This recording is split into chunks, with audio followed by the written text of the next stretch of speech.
जय श्री कृष्ण।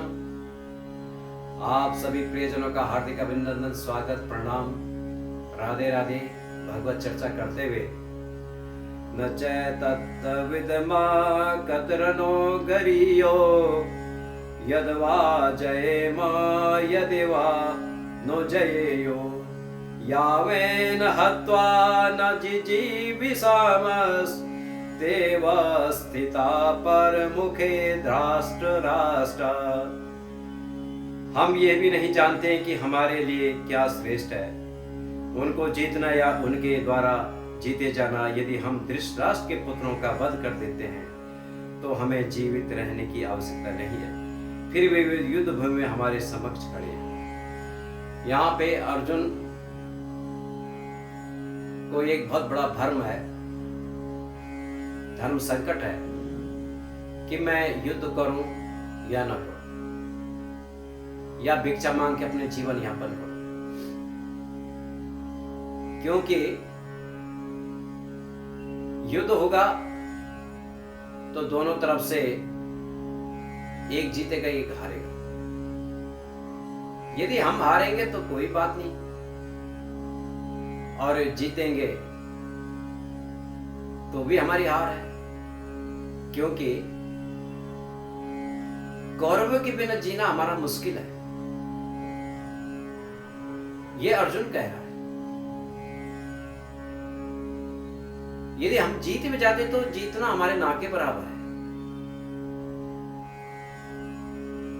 और वैसे तो भगवान कृष्ण उनके साथ है तो जीतना तो उनका तय है, क्योंकि वो न्याय संगत है, न्याय के मार्ग पर चल रहे हैं। जीतना तो निश्चित है, भगवान कृष्ण बताते हैं उनको आगे।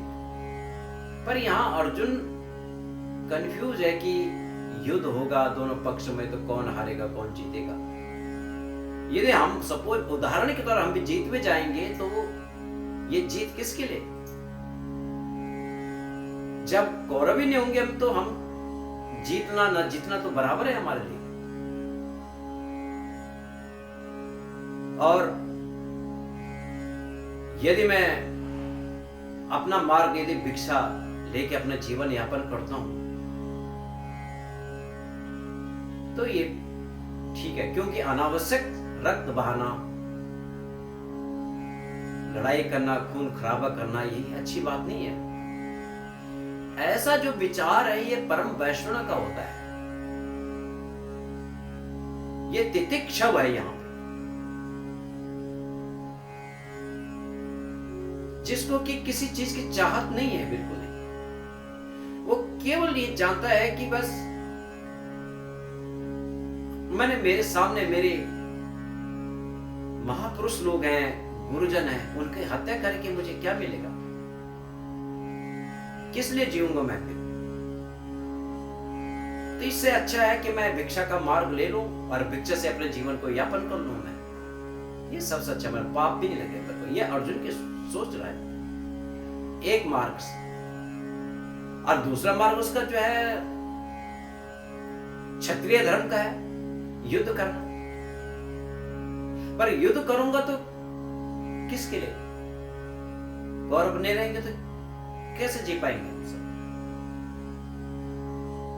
मैंने यहां पे देखा कितना, मैंने क्या वैल्यूज है, क्या सिस्टम उसका देखेंगे आप, कितनी मैंने उसके अंदर परम वैष्णव की सोच है।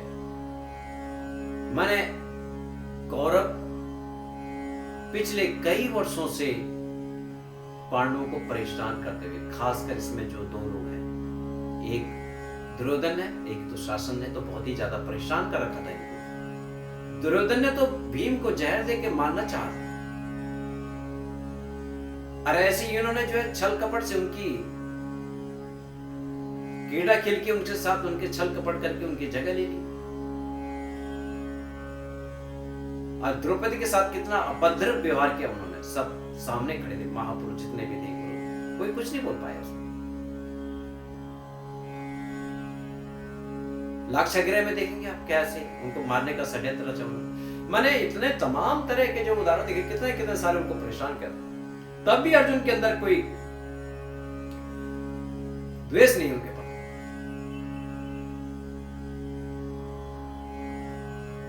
तभी कहता है कि गौरव के बिना हम कैसे जी पाएंगे। ऐसा तो एक वही कह सकता जो परम भक्त होता है भगवान का। और वो कह रहे हैं कि मैं भिक्षा का मार्ग अपना लूंगा और दुर्योधन को कह दूंगा भाई तुम सब कुछ ले लो, रख लो, तुम ये सब छोड़ दूंगा मैं, आप जाओ, आप सब कुछ कर लो, ले लो, पर ये काम नहीं कर पा सकता। रक्तपात, जितना रक्त अनावश्यक रक्त बहाना, चाहे हमारे यहां से मरे चाहे वहां से मरे, मरना तो है, युद्ध होगा तो खून तो बहेगा, चाहे हम जीत भी जाएंगे तब भी हमारे में से मरेंगे, और आप जीतेंगे तो उनसे भी मरेंगे। तो ऐसे खून खराब से बढ़िया कि भिक्षा मांग करके ये पाप का भोगी क्यों बनाओ, ऐसा अर्जुन कह रहा है। तो अर्जुन यहां पे इस बात को लेके कह रहा है कि मैं भिक्षा लेके करूंगा, और वो भी जो सारा राजपाट छोड़ रहा है वो खास उसके भाई नहीं है, ताऊ के बच्चे हैं, सगे भाई नहीं है उसके, और उनके लिए इतना कह रहा है। कोई महापुरुष ही लोग होते हैं जो परम भक्त होते हैं, वही कह सकते हैं ऐसे, जिनको अनासक्त नहीं है भौतिक संपदा से। यहां पे देखेंगे तो ये भगवान का बिल्कुल आसक्ति है, कृष्ण भगवान का आसक्त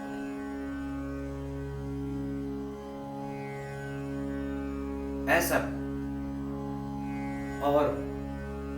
और ये देखेंगे उसका जो अर्जुन का जो है मन और इंद्रियां उसके पूरे बस में, तभी तो ये बात बोल पा रहा है। पर एक है कि वो पूरी धर्म संकट में, मेरे लिए युद्ध करना सही है या भिक्षा मांगना सही है, वो भिक्षा मांगना सही मान रहा था अर्जुन। तो